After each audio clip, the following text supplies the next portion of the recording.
YouTube found a community, Darian and Bob fans, Brian Wilson fans, random people on the internet. My name is Giggens, and I am joined here today, honored to be joined today by Darian Sahanaja and Bob Lizik, who have been in the Brian Wilson band for 25 plus years. It is an absolute honor to talk to you guys, and this is obviously in honor of the new Roxy box set that just got re-released. Bob and Darian, thank you so much for being here. Thanks for having us. Yeah. Absolutely. I kind of just want to start at the beginning because, for a lot of people, this Roxy album has been such an essential part of our record collection. It's never been on streaming. It never got reissued. It was kind of like this lost little gem that you had to dig for in the bins and hope to find one. Hmm. What was it like? How'd you guys get together with Brian? How did all that start in the 90s? You want to go first, Darian? Well, I mean, uh, my band Wonderments was fairly active in the mid to late '90s, and we caught Brian's attention. There was a a fundraiser tribute in 1994 that we performed at, as well as along with a bunch of other acts, including like Alex Chilton and people like that. Uh, uh, Unbeknownst to us, Brian showed up and was supposed to surprise everybody at the end of the show with a performance, which he did. He proceeded to surprise everybody.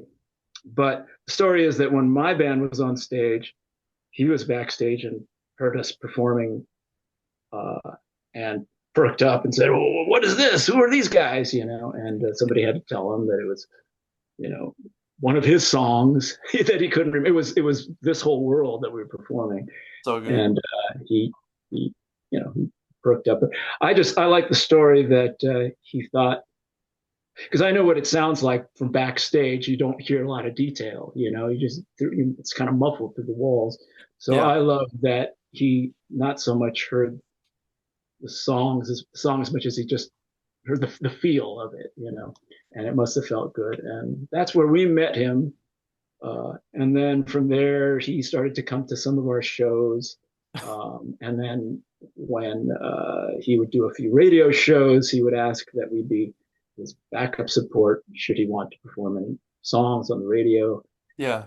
And that led to 1998 when he was working with Joe Thomas, who was out of Chicago, on his then latest album, Imagination.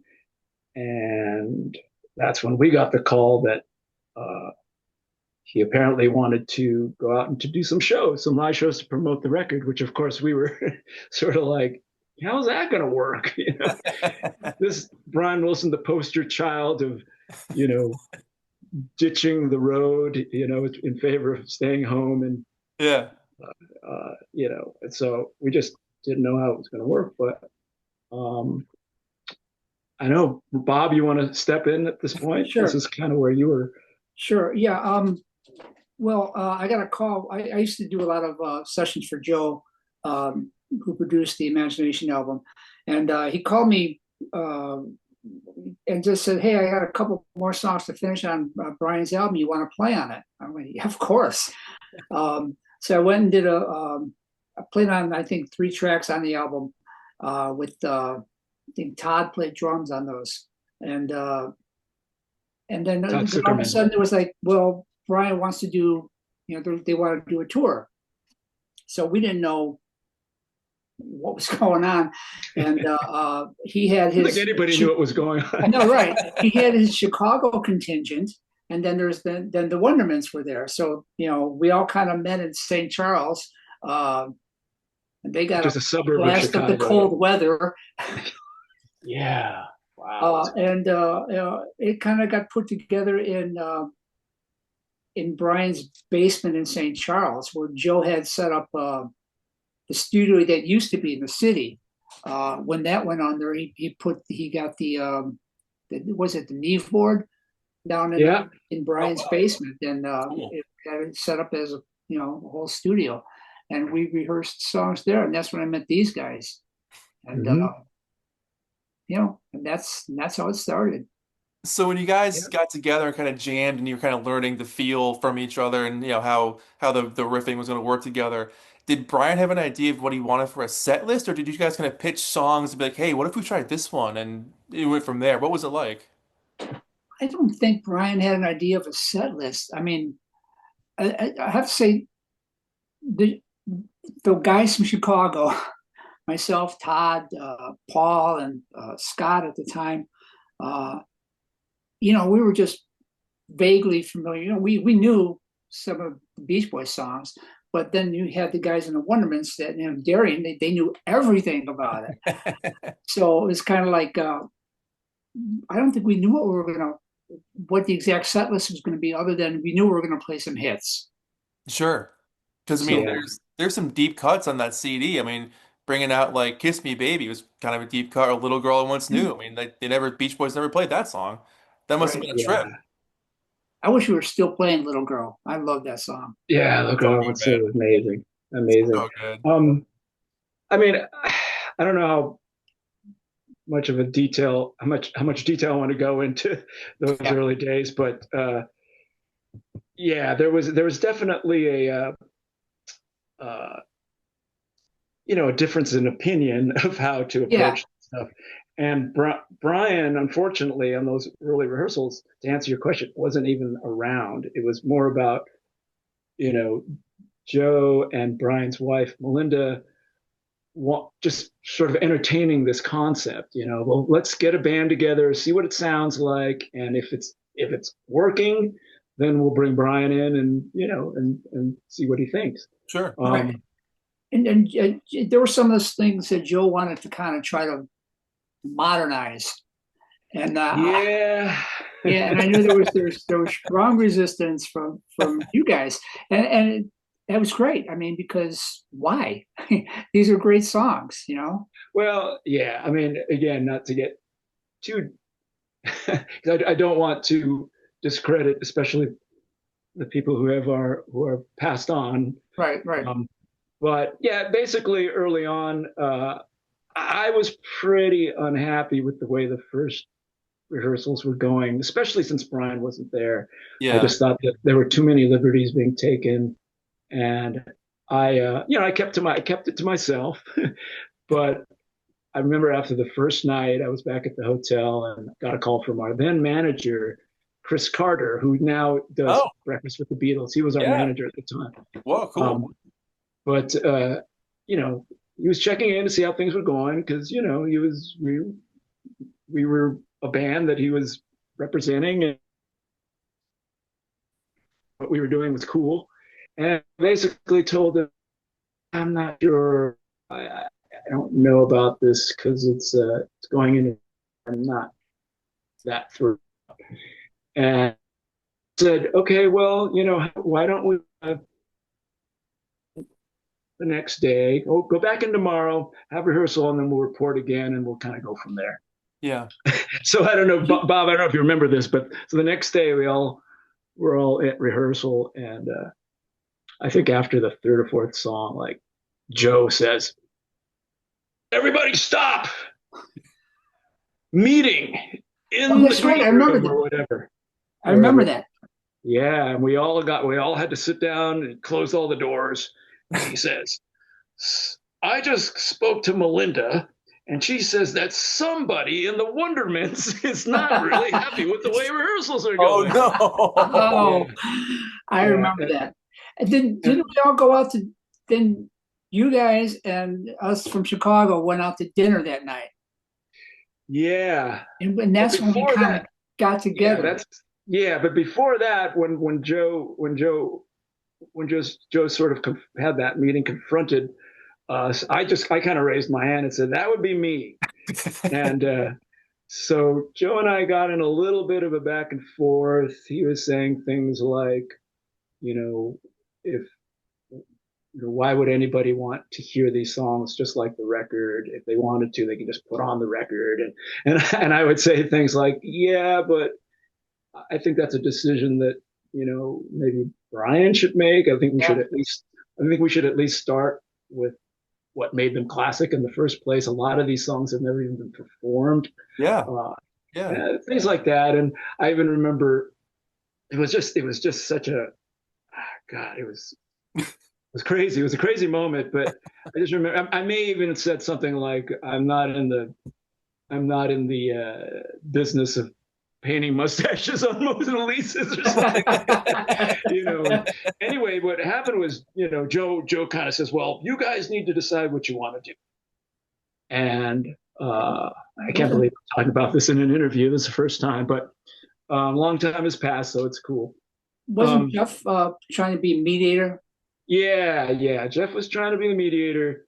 Jeff Foskett, by the way, who was also Yeah. from the West Coast. He was also the West Coast contingent.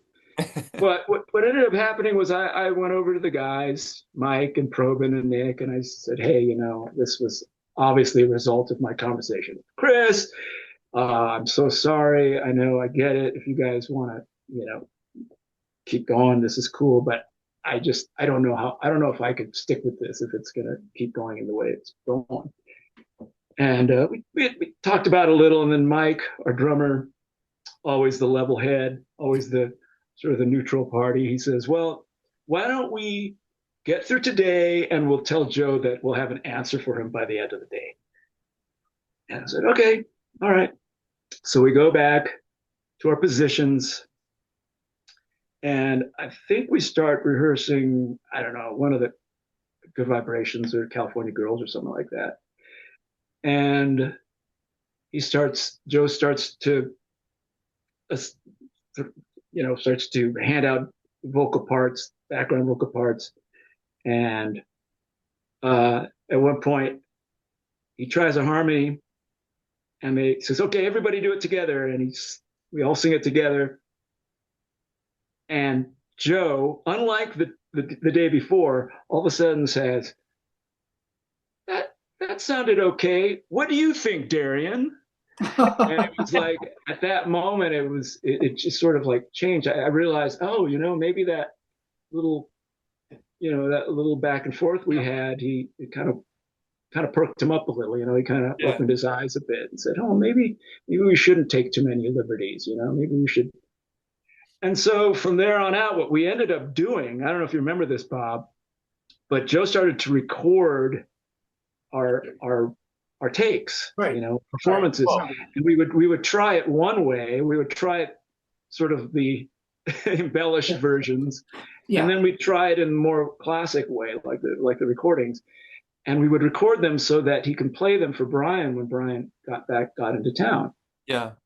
So, but then you're right, Bob. We then had dinner that night, and we all kind of got to know each other and realized, hey, man, we're all on the same page. We're cool, Everybody's here all for the same. We want to honor this music, and so I don't know if it was the next day or the day after that Brian finally showed up, and we sat down. We listened A and B of every song, and we would play the embellished version of a song, and Brian would go, "That's cool," and then we'd play the more sort of classic version of it. Yeah, right. And Brian would go, "That's it. That's out of sight. That's the one." And every single time he did that, and I just kind of looked at my guys, and I was like, my hands up. And from that point forward, it was sort of like, that's obviously what's going to make him happy. Yeah. Yeah. It was all about making him happy too. And again, at that point, we didn't know. I mean, I thought it was going to be 2 weeks of, a few gigs and that was it. Yeah. And, yeah. 2 weeks. I didn't even think that. I didn't think we'd make it through a song. I mean, he was so nervous. He was such a nervous, well, it's Brian Wilson, Yeah. And he's front and center of a show. When has that ever really happened? Just being up there, spotlight on him, carrying the show. And Yeah. I just remember, I still have vivid memories of looking at the back of his head because I was in the back at that time. Right. And just thinking, all right, this is it. This is where he's going to, right after this, he's going to get up and walk. He's going to bolt. He's going to walk off stage after this song. And one song after another, he just He hung in there, he hung in there, and before you knew it, Yeah. the whole show was done. And I remember after the first show, seeing him on the side stage, he was just so, we made it, we made it. Didn't he play on Wisconsin too? Oh yeah, yeah, He yeah, played. yeah, He just yeah. sat down and he started playing. Right in front of the audience. He started playing Yeah, on Wisconsin on the piano. It was great. yeah, yeah, yeah. I mean, No, he was a character, that's for sure. but Yeah. that's what makes that record so special is that it sounds like their recordings. And, you know, after so many years of I think audiences wanted to hear the songs performed that way. And when you hear songs like The Little Girl I Once Knew or Till I Die, which hadn't been Mm-hmm. touched either ever or in a very long time, it's one of those magical things. Like you guys brought that to life so beautifully. And to this day, when I hear that transition of the Bare Naked Ladies, Brian Wilson into Till I Die, Mm. who came up with that? Because that transition is insane. That's definitely, I think I don't know. Scott and I did that. It's Yeah. amazing. It just flows so seamlessly. Every time I hear it, I'm like, how the hell did you do that? Um, Yeah. Well, as Brian says, it's enough to it's enough to make you go to sleep. yeah, you're right. Uh, Don't fall asleep, if, please. if Doing we my only had vibes. half the I'm playing the stuff that vibes intro, and he's singing that. if we had half the stuff that he used to say on stage in between songs, there's an album right there. There's Oh my God. so many great things. I lived. I tell people all the time. I lived for his in between song stage banter It's banter. There's because it's just. I mean, I'll explain to you what I tell most people is that Brian, you can never give Brian a set list because he's too anxious of a person. He would stare at that set list and go, "Oh no, there's 34 more songs," yeah. And so so what we did was he had a teleprompter, and the title of the song would come up, and that's the moment he would know what song we were doing. Wow. But in those moments were the gems because he'd see a title and would come up and he'd start fidgeting in his chair like he's oh God he's Well, wrapping because his head around the fact that he has to sing it A, but Right. B just sort of like I gotta be an entertainer here he was always being told to talk to the audience. Yeah. He was always being told, Brian, you got to say something. You got to say something. So he would try to think of something to say, and Yeah. oftentimes it was, it was just funny. Well, there's Is that where the someone on lighters the joke came Roxy from? album. Yeah.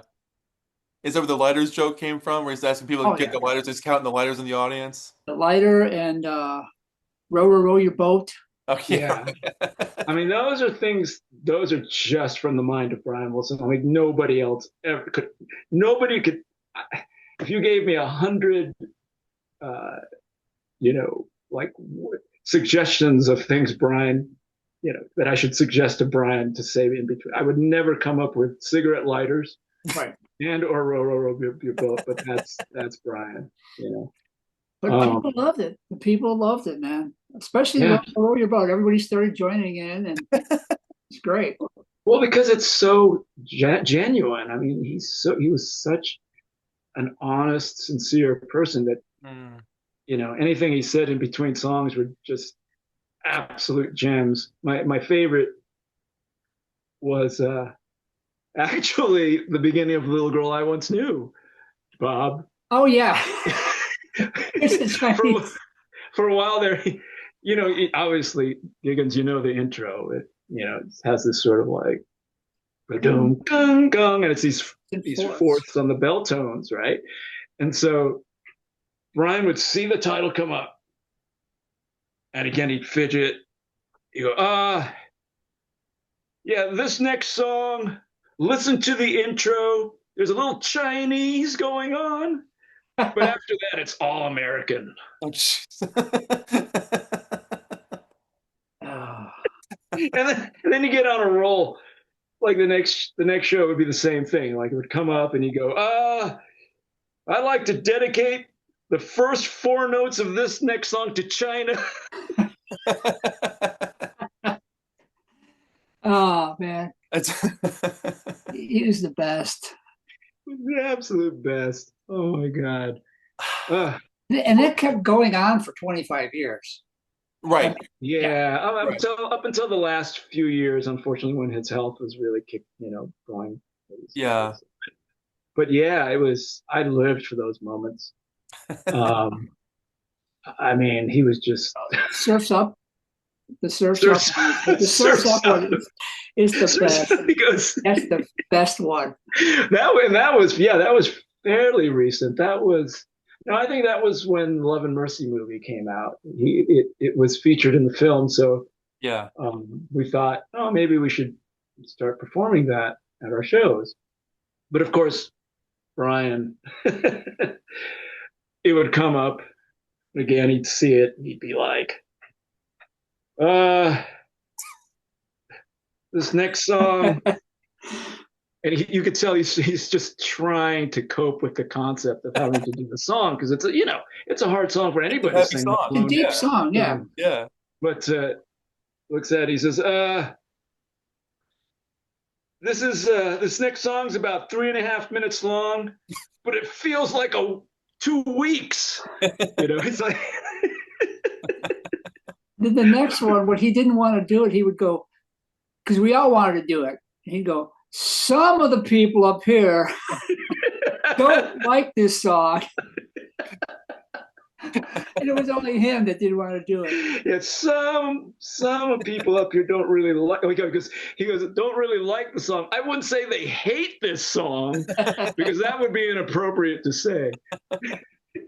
Like, were there ever times the song would come up and he'd be like, "Guys, I really don't want to do this tonight. Like, let's just not Well, do this he one." actually actually just before he did that where he said that about somebody up here does some of us up, he actually did say something like again it was Surfs Up, and he said something like my mother taught me never to hate anything, but I really hate singing this Oh song. no. And so Melinda she heard about that and she had a talking with him. She said, Brian, there are some people in the audience. It's their favorite song. You can't tell them that you Oh, hate singing the song. It would just ruin the experience. So then it was the next show that he said he saw it again, but he couldn't. He couldn't let it go.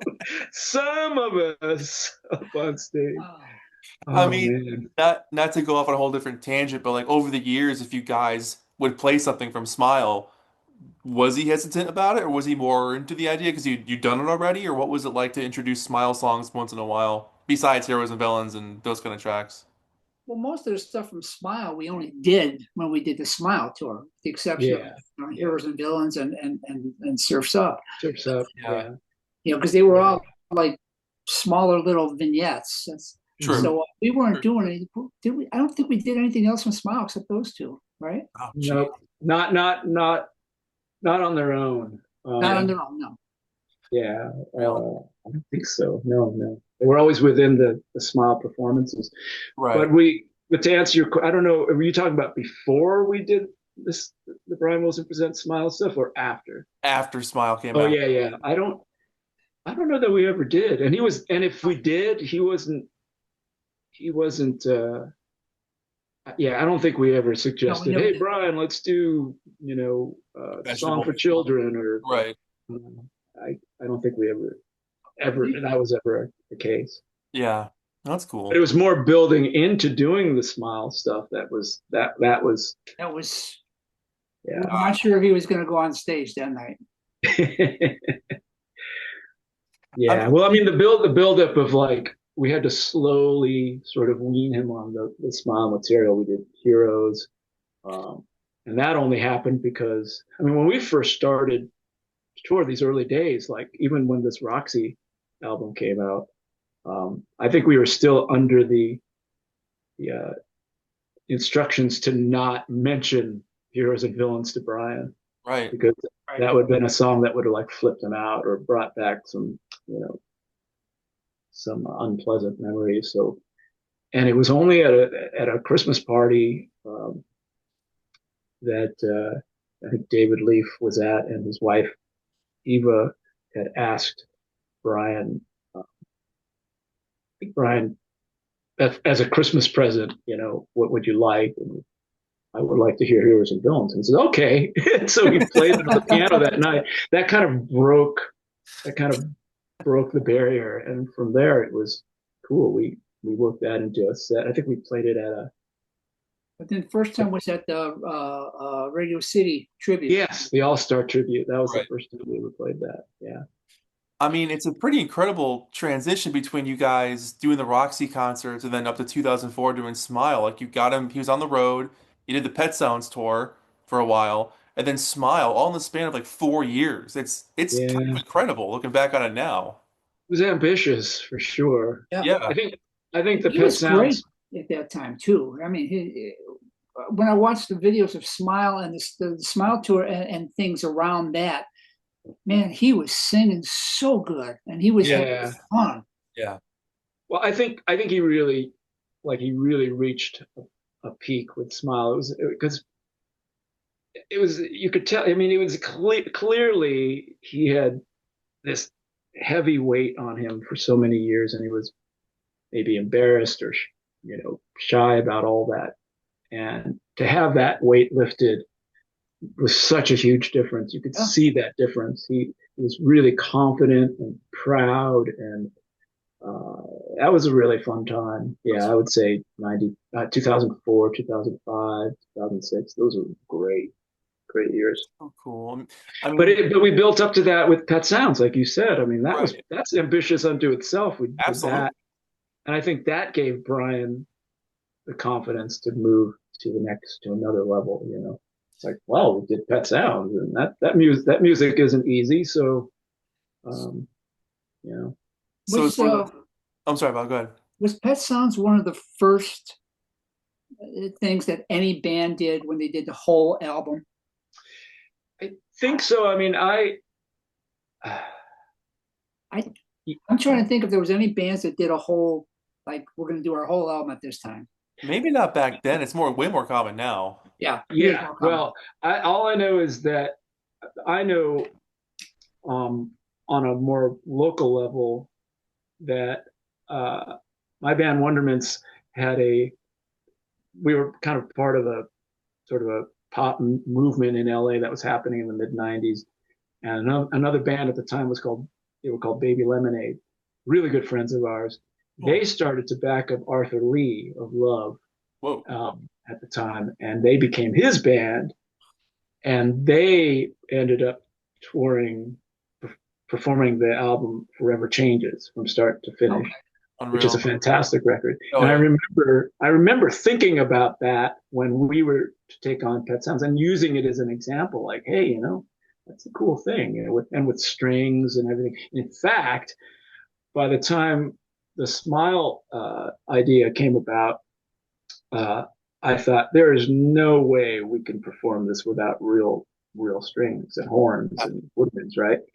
And we were trying to figure out how we were going to do it, and it was my friends who had been performing the Forever Changes album with Arthur Lee, who had gone to Europe and picked up these young Swedish kids from conservatories and all that, who were really gung ho and wanted to see the world, and they were just totally up for it. And they became this little string section they were called the Stockholm Strings and Horns. And so when the Smile project came about and we were going to debut it in London, I thought, wow, well, let me reach out to these kids and see what if they're into it. Of course, they were. Then it was just more about trying to make it work within the budget, and fortunately, we did. And they were just they great. were fantastic. They got into it too.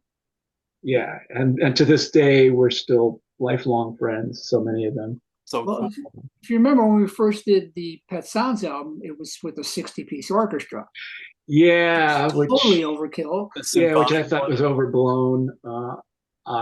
In fact, I always thought, well, it's too bad we didn't come up with this concept of having the Stockholm Strings and Horns Right. when we were doing the Pet Sounds, because that would have been appropriate for that music. But Is that the one where Van Dyke Parks did a intro? He wrote an intro yes, for it. I would yes, love to find a recording of that. I can't find anything about that. wow, You have it? interesting. I've been unless I'm missing it, I am kind of oblivious sometimes, but because I've seen videos of him with Brian on stage and like conducting things and writing like notes and stuff for it. Like the I don't Yeah. think overture, I've ever right? heard it. Like an overture. Yeah, Yeah, it's called like the Beach Boys Suite or something, some Yeah. suite that he arranged, well, he arranged it. A lot right, of the songs were, Beach Boys songs, but right. um, it's interesting because I think the last time I went through the Brian Wilson storage locker, where we had all the gear and stuff that we had to kind of clear out, sadly, Yeah. it was in the corner with the stacks of the charts for that. Really? That's Yeah, cool. yeah. Jeez. Um, but yeah, I might have a live recording of it somewhere. I mean, an audience recording. Yeah, But sure. Oh, just be cool for contextual purposes for what I do. yeah, I thought that was cool. I thought that was appropriate, to have that. But Yeah. I thought for Pet Sounds it was a little too big because that album to me is it's a lot more Like intimate sounding, you know? exactly. It's more Yeah. intimate and And all it was that. hard to do because there was always a little lag with the strings. Oh, really? The tempos were here, and the strings, they're used to this, like, boom. Here's the downbeat, bow, Yeah, instead of bow. Right. So there was always that, and yeah. then some of the orchestras were great. Some of them, the older members of the orchestra were complaining about the volume and all this stuff. So Oh, Yeah, jeez. the It's rock and roll, typical, man. yeah, classical versus rock. Yeah, I get that. I Um, think, yeah. well, to kind of jump back to the Roxy for a bit there, when you guys walked, do you remember walking out on stage for the first time, being like, "Holy crap! Like we're with Brian Wilson, we're gonna play like these really deep cuts and these classics." Like, what was that? What was that rush like? You mean for the Roxy? Yeah, like those shows. Yeah. do you remember anything? I I swear, what I remember are two things. I remember how tight we were on stage, like Oh my in close God. proximity, and then the other was that I probably I probably felt more nervous at that show than to playing in front of whatever 500 of or whatever of my and seeing familiar faces, close friends and stuff in the Yeah. audience. I was probably more nervous performing in front of them than big like the Shoreline amphitheater with Neil Young, just because you're just up there, you're playing to a bunch of people. But Well, Right. Roxy you're was in front my of the backyard, and people. You're in front yeah, of the industry in LA. yeah, You can see exactly. faces in that I mean, room. Yeah. it was we got there early in the morning, and we were like sound checking and running over stuff all day before that show, Yeah. and before both days, because they had to get the sound for the truck, right, for the Oh yeah, the recording, recording track. front of Yeah. house, front of house sound. Uh, we had to clean up some things, and so that was 2 days of just like exhaustion. So Yeah. I mean, we went right up till like dinner time, and then ate, and then went on stage. Oh my God. So it was that, and I remember, of course, being nervous because I knew Carol Kay was going to be there. The first, she was there, and God, she played this stuff. Right. Right. Yeah, Right. There was yeah, other yeah. people there. I mean, what one night? Bette Midler was there one night. Wasn't Patti Smith was there one night? Well, that I think my favorite memory. Yeah, I'm sorry, Giggins. We're probably like this is so unglamorous that we're telling you about all this No, this is technical stuff. awesome. I'm eating this up. But but I know you probably wanted something a little more romantic about how well we went up there and it was Nope. magic. This is what Well, I live for, the real uh, stuff. well, my favorite memory was after one of the shows. I can't remember if it was the first night or second night. We all went up to the dressing room, and I walk in the dressing room, and everybody's sort of crowded to one side. I'm like, what is going on over there? And it was that Bette Midler had showed up, and so everybody was, swarming her. And I like Bette Midler, but I'm not a huge fan. Yeah. And so I just kind of gave him space. But then I glanced across the room to the other side of the room, and sitting alone or standing alone was this older blonde lady, and I look closer, and it's Jackie DeShannon.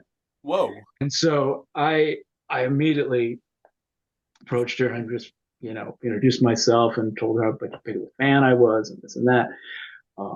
And she was really sweet. But then I don't know, one thing led to another. We were just talking about, like we're talking about now, like funny Brian anecdotes, just funny things about his personality. Yeah. So I think I told her something about something Brian did that day at rehearsal that was really funny. And she proceeded to tell me a story that to this day I still love. And that is that she said, when I was still a teenager, I just got off the road with the Beach Boys. And so I'm at home, still living with my parents. And it was like 3 a.m. and the phone rings. I pick it up and I hear, "Hey, Jackie, it's Brian Wilson. Have you seen Mary Poppins?" The movie that had just come out. "Have you seen Mary Poppins?" She says, "No, Brian, I haven't seen it." And Brian, it's 3 a.m. Well, Jackie, you got to see this movie. It's amazing. All the colors and what they do, the special. It's amazing. We got to talk about this. And Jackie says, "Well, I can't do it right now, Brian. I can't even. If my dad hears about this, he's gonna kill me. And I can't talk right now." And so she says that Brian goes, "All right, okay, well then I'll hang up it, but I'm coming over right now. I got to tell you about Mary Poppins." God. That's Brian. But I just love that she told me that story. To this day, I still, it's so, and knowing Brian, it makes total sense. Yeah. But to know that he was even like that back in '64 is just so much better. Well, let me ask you guys about that because, like, obviously you guys were fans, and I know Darian, you've been a fan since you were a kid of the Beach Boys, and you've heard all the stories growing up about what the guys were like or what Brian was like. When you got to like actually just hang out with him and he became your friend, like, what was it like to like experience Brian in person after years of admiring his work and who he was as an artist? What was it like to all of a sudden, oh, we can just get dinner together. Oh, we can like jam together now. Like what that must have been kind of a mind-blowing trip. He was normal. Yeah, it's weird. It's almost like two different things in my mind, Yeah. Yeah. I almost had to separate it because he's just, He was you can build quiet. up. Yeah, yeah. You can build these things up, and they just become like way too precious. Because then you see the guy, and he's just he's like a fool in the china shop kind of guy, Yeah. and he's just funny guy. Yeah, When he was done, he was done. If yeah, you're talking, and he just felt like the conversation's over. Goodbye. Right. yeah, yeah. Yeah. Yeah, and he did like that, the ability to escape maybe an awkward or uncomfortable situation, Yeah. which is why it's really sad that in the last few years of his life, when he when he had the lower back issue, and he wasn't able to walk. I mean, I think that was sort of like the beginning of the That was end the for beginning. him, Yeah. because Mm, he couldn't escape when he physically escape whenever he wanted to. right. He sort of always needed assistance, and that could be that was the level. The depression just kind of set in right there. Wow. Yeah. Because when we were on the road, he walked around a lot. He Yeah, walked a lot, and he would get around and do things. And after the back issue, he couldn't. Yeah. yeah. He was restricted. No, I loved seeing him wandering down the hallway and like sticking his head into our room and Oh, just, or he'll walk in and just sit down and go, "Hey, Brian," would be like, "Hey, Brian." He goes, "Hey, I just want to hang out with you guys for a little bit." And then like 10 seconds, he'd get up and well, we were in Alabama, and we were staying in a hotel that was attached to a mall. Hmm. And Brian just went out and had breakfast, but he didn't have any money. He didn't have a credit card, so I guess he had people were looking for him. That was, I think, Paul Natkin was still with us at the time. Yeah, yeah, He contacted Paul, and Paul had to come and pay for breakfast because Brian just walked out and had breakfast. yeah, I mean, you yeah. read That about was. those stories over the years, like he just would wander off and people would find him somewhere else. Oh yeah, They've been oh told. yeah, Yeah. yeah. It's so funny. So many stories like that, and they all make sense because if you know him, that is very much his personality. He just you know leave and where's Brian? I don't know. Um, well, I'll ask a couple more questions for you guys. I don't want to take up too much of your time, but what does it mean to you now that the Roxy box set's been reissued? Um, with Mark London's new artwork on it, there's bonus tracks on it, and a whole new generation can discover it because it's on streaming for the first time. What does it mean to you guys that people get to dig this album for some people for the first time, and for some people to revisit it, like and your memories of being a part of it? What does that mean to you? Well, I'm proud of it. I mean, I used to use that as what I would practice to that album in between tours because we'd be off for a couple months and then it's like, oh, I got to play these songs again. So I would sit down with it, and it became I became very familiar with it, and I always was very proud of the way everything sounded on the album. Um, I guess it just opens up to a whole new generation. I mean, my wife pointed out to me that I've spent a third of my life with Brian and Darian and all the other guys. Uh, so I'm really proud of that. Uh, um, I never I never thought, I always wanted to be a musician since I was a kid, and to be able to play with these guys and to be able to play Brian's music the way I think he would want it played, uh, and the band was just perfectionists. I mean, they still work on vocal parts now. I mean, when we go out with Al, they're still making sure everything is right. Yeah. So it's just an honor to have a whole new generation of fans out there. I think it's great. No, yeah, I agree. I'm right there with you, Bob. I'm proud of what we did. And continue to be proud. I'm still so glad to be playing with this guy, uh, backing up Al and carrying on Brian's legacy, which is wonderful. Yeah.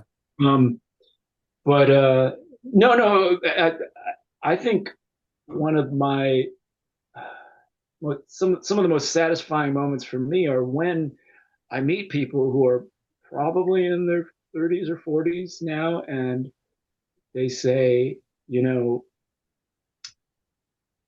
I'm a musician now, uh, but it was in seeing you guys either in the early 2000s or the Smile tours that got me. I'm now speaking like them, but they would say that's the reason why I became a musician was seeing Yeah. you guys play, Yeah. and that's so satisfying to me that we sort of I don't know.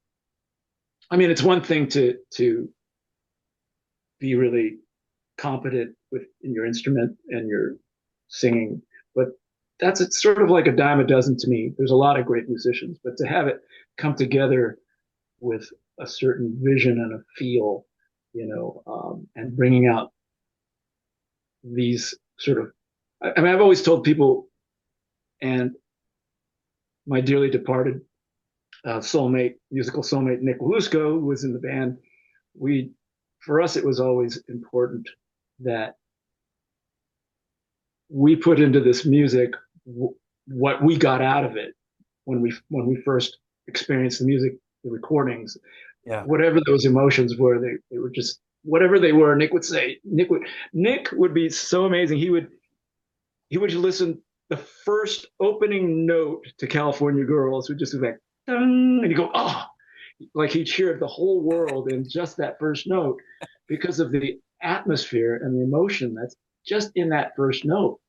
And that's what we were always going for, that. I mean, anybody can play that note, but to feel that Yeah. note is a whole other thing.